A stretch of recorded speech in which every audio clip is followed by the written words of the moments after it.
What's up, everybody? Todd is back, and I'm not saying Tuesdays with Todd for a reason, because it's Thursday, it's not Tuesday. I played like Houdini for the last month and a half, and I want to apologize about that. But I did want to get with you guys, give you a few updates, well, one side and half another. So this will be a little bit lengthy, but you guys, I got a lot of information to get through, so I'll try to get through it as quick as I can, just so you guys know what's going on. First and foremost, the last week or so has been a little hectic. Once again, I can't catch a break. Found some mortar in some of the bricks on the side of pop.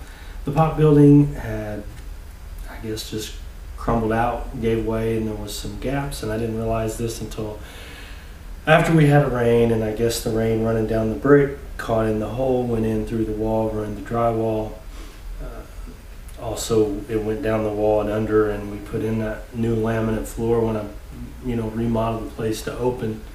And there's a half of that floor in the middle is just shot. When it got wet, it rippled up at the joints, and the seams are all bowed and cracked. And needless to say, I had to get on the side of the building, so that slowed me up a little bit. Ashlyn was sick this last week, had strep throat, so that kind of it's just been hectic.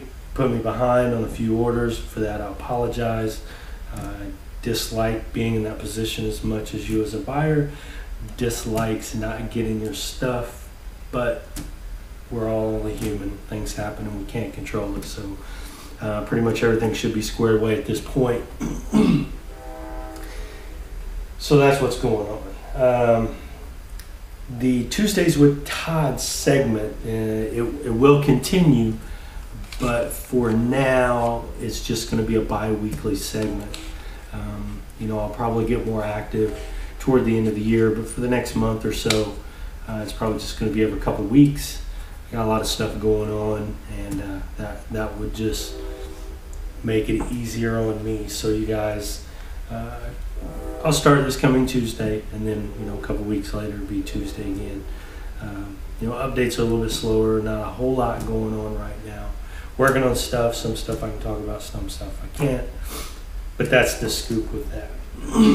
The next thing, the most important thing I need to get to as many people who can see this is the new policy with ordering from the no comply site.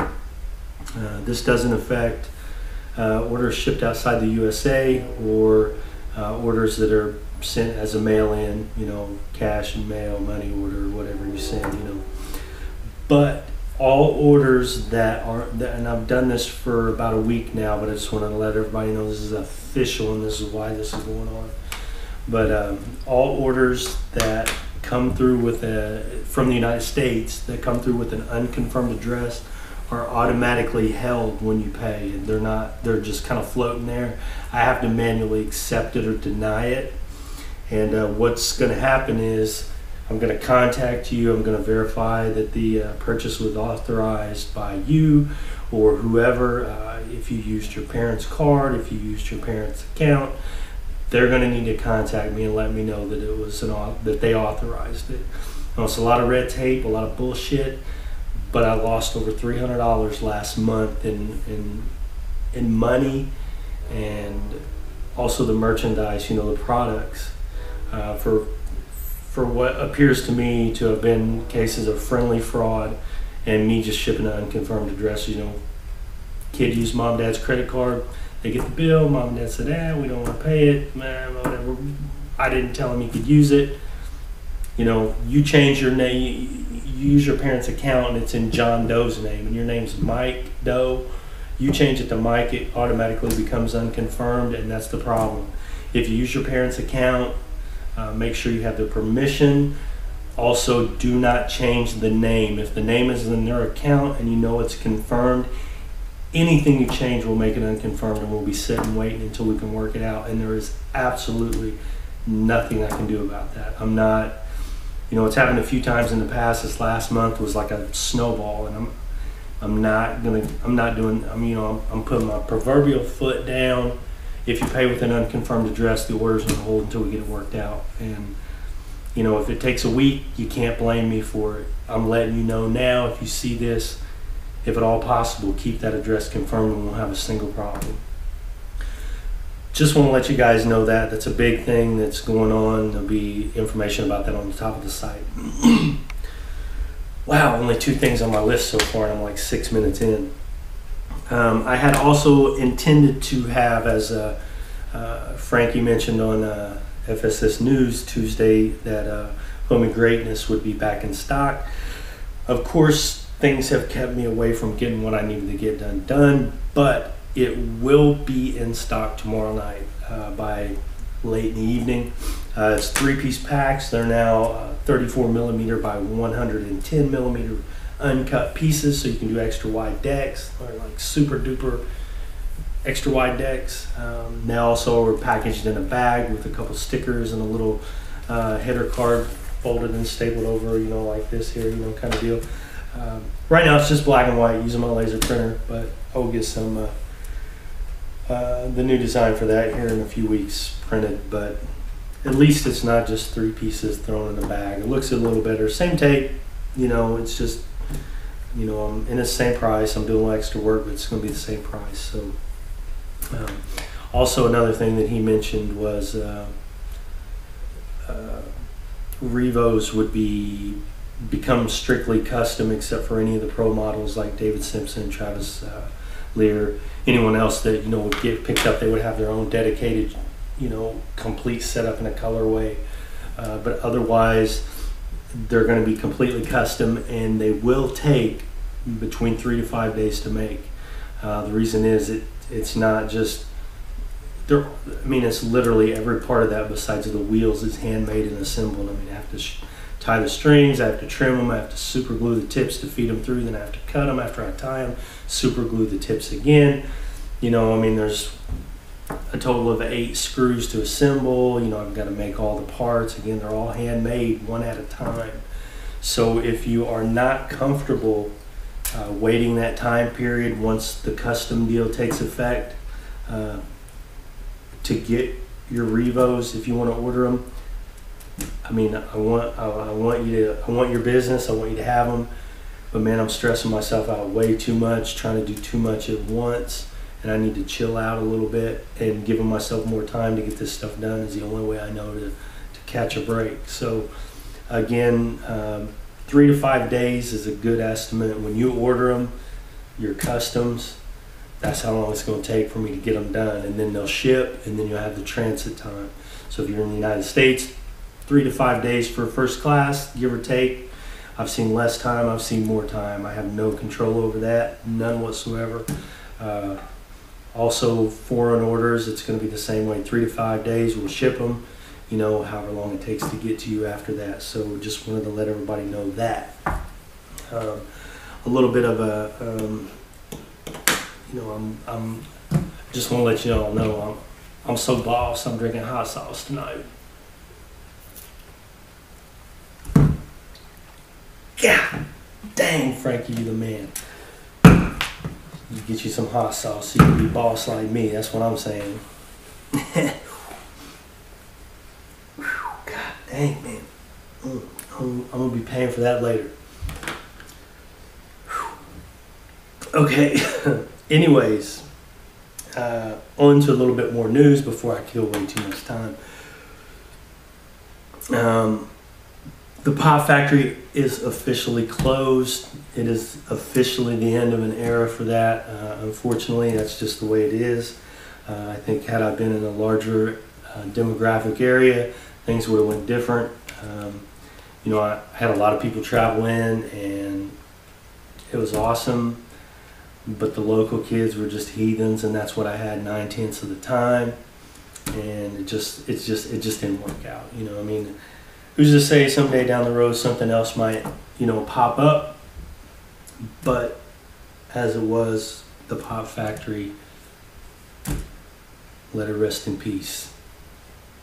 All right, on to some other news.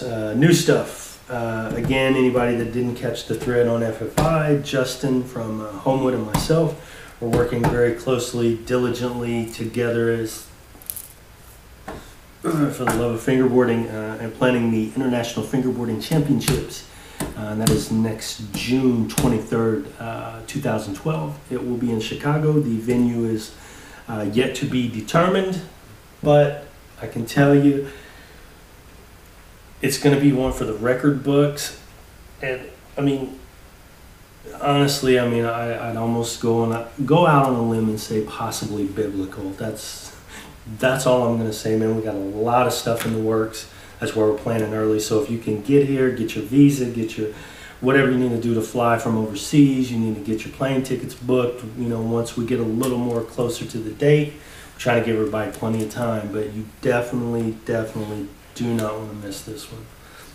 You know, if anybody can catch the Huck Gem series is officially retired as a name for events. You know, Justin and I are working on this new one. So just wanted to give everybody a heads up to that, to be on the lookout for that. A little bit more news.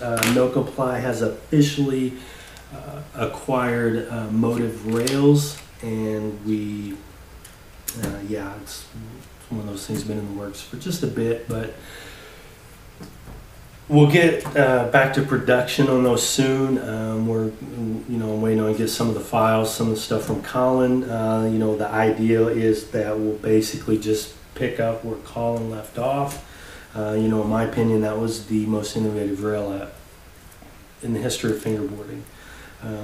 You know, it was my favorite. I did love my flat face bike rack almost equally as much, but the balance, the motive rail weighs in just a little bit more for my preference. So, you know, we'll put together a team for the rails, and, you know, we'll continue progressing. You know, we'll have different designs, you know, different things with that same basic concept. So that's pretty exciting news, you know, that you guys will still be able to pick up the Motive Rails. The name will remain as Motive Rails, just, you know, it's just another company that No Comply acquired. So there won't be No Comply Rails or whatever. They will be Motive Rails. So just want to fill you guys in on that.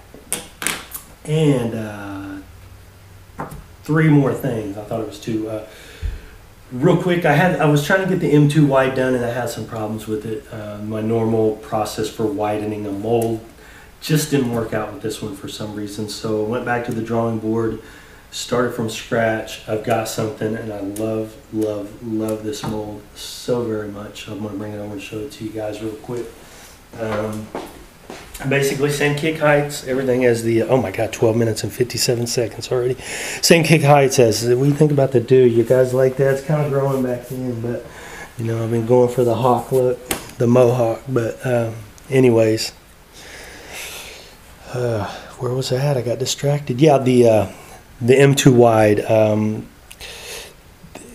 is basically the same kick height, roughly the same concave, just a slightly different dip orientation. If I can get this thing leveled out, there we go. Again, I went back to my roots on this one. You know, the M2 originally had the flat kicks, nose higher and longer than the tail. No, I didn't go with the side to side in the kicks, or the bowl concave type stuff. You know, this is just back to my roots on this one. So, and you know, like I said, the major difference is the dips are a little more longer and a little more, you know, more noticeable, not so blunt, sharp like the M2 was. And again, this is also the normal shape. I experimented with the wide to narrow and played around with some shaping stuff, and you know, like I said, just straight up getting back to my roots on this one. So this is what I'm riding right now, and like I said, I love this thing. So it will be available in 31 millimeters and 32. I wouldn't suggest going lower than 31 because you're going to lose a lot of the concave on the side. It's going to become flat. I mean, if you like a flat concave and you want a 29 millimeter board, you know, you contact me. If I can fit it in, I can make one for you.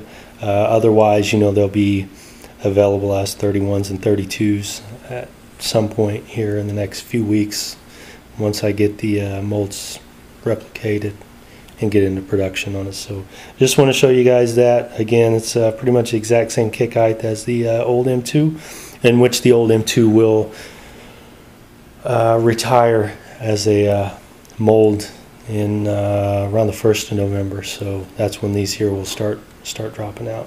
So just keep that in mind. Mike Rapayich, team writer, is getting one of these here in a few days, and he's going to check it out and let everybody know what he thinks. You know, and as I tell my team writers all the time, cut the shit. Don't give me nothing biased. Tell me what you think. You know, and that's what I expect from, you know, any of the team that tries anything out. Is so you know you're going to get a straight up, honest, you know, bit of information, you know, from Mike and what I relay that Mike says about it. So yeah, check it out. Coming soon, one of these days, maybe, perhaps, possibly.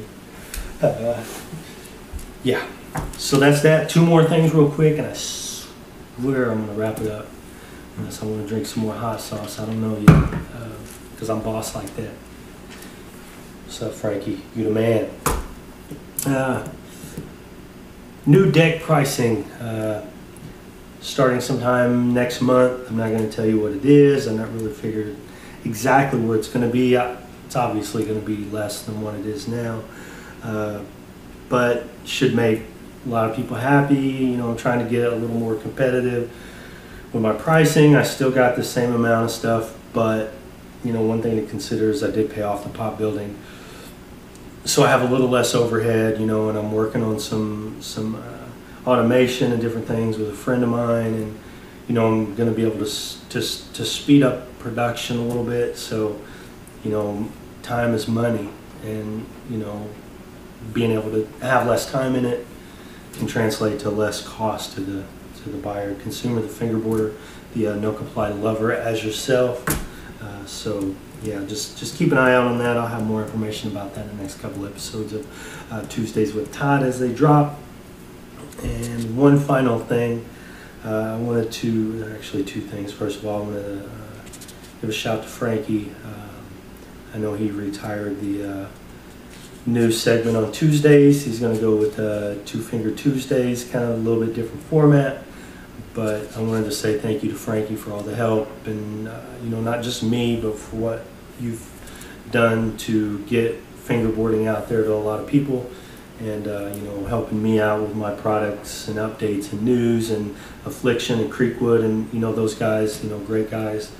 You know, you make it your business to help, you know, myself and them, and man, that's very commendable and respectable. And I just wanted to say I appreciate it.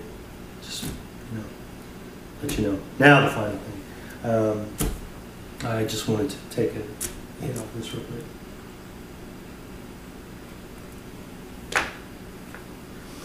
Okay, I wanted to take the time to tell everyone on Finger Flip Inc. from the bottom of my heart, I appreciate all you guys pulling together to help me out. I know Ammon Wilkes had started a thread a couple months ago about myself and things I've done and how I've helped a lot of people along the way, and just, I mean, that was overwhelming in itself to see that some of the things that people said about me, you know, how I've made, if only a little chicken scratch, but some sort of mark in fingerboarding, and you know, that's very humbling. And you know, I mean, I don't know, man. I don't want to try to get too sentimental over it, but you know, I mean, and from that spawned, you know, people donating $1 or $2 or $3, whatever they had, some change, you know, to give back to me, you know, for the times that I've given back. And you know, that was,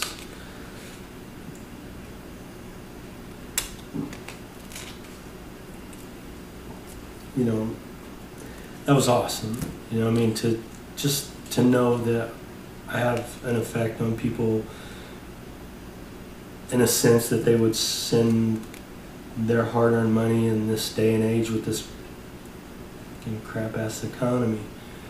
You know, that's an amazing thing to witness and be a part of. And you know, I just wanted to take time to thank everybody who, you know, pitched in on that, and Ammon for spearheading that, you know, that little gathering of the fingerboard people. And you know, even if you didn't donate and you had something good to say about me, or you had something bad to say, it's your opinion, you know, whatever. It's all good. And even if you had a desire to help out and you couldn't, you didn't have any money or whatever, I mean, you know, everyone is appreciated equally, and you know, it means so much to me to know that, you know, I'm thought of in that way. So I just wanted to take the time to thank everyone who you know, helped out with that, and yeah, it means a lot. It really does. Honestly, I'm not just saying that, you know, to kiss anybody's behind, because I don't have to. I'm saying that because it's genuine and I'm sincere. I really do appreciate it. So I think that's going to wrap us up. Sorry, I get like this when I talk about stuff that is a little moving to me, but we're going to wrap it up for the day. Thank you for sitting in this long 20 minutes. Almost, I bet it's at least 20 minutes. Hope it upload on YouTube. We'll be back again Tuesday with some updates, a little more whatever, you know, mumbo jumbo, whatever, you know, whatever comes to mind. Thanks again for the continued support. Thanks again for the patience. Emails, I'm trying to get caught up. YouTube messages, trying to get caught up, trying to get wrapped up on the Haggard obstacle contest. I'm still waiting on people to get their information to me. So that's the status. That's the deal. If you're a boss, drink some hot sauce. Thanks, guys.